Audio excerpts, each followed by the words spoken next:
কত সুন্দর দেখতে লাগছে দেখো। গরম ভাতের সাথে একবার যদি খাও, জীবনে আর কোনো দিনও ঝিঙের খোসা ফেলে দেবে না, আমি গ্যারান্টি দিচ্ছি। এই যে দেখো,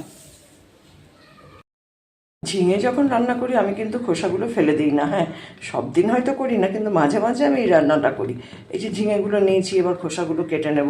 একটু ঝিঙের খোসা নিয়েছি আর খোসাগুলো ভালোভাবে ধুয়ে নিয়েছি। আর নিয়েছি দুটো কাঁচা লঙ্কা আর 5-6 কোয়া মতন রসুন। মিক্সিং জার নিলাম। এবার এই যে খোসাগুলো, ঝিঙের খোসা, কাঁচা লঙ্কা আর রসুন, এগুলো দিয়ে আমি একসাথে একটা পেস্ট বানিয়ে নেব। এবার আমি পেস্টটা বানিয়ে নেব। পেস্টটা তো বানানো হয়ে গেছে।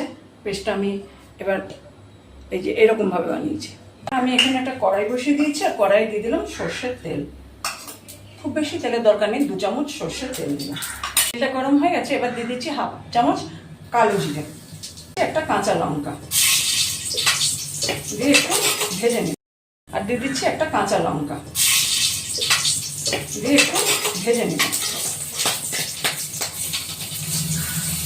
এবার যে ঝিঙের খোসার পেস্টটা বানিয়ে রেখেছিলাম সেটা দিয়ে দিচ্ছি, সবটা দিয়ে দেবো। এবার দিয়ে দিচ্ছি পরিমাণ মতো নুন, দিয়ে দিচ্ছি সামান্য একটু লঙ্কা গুঁড়ো।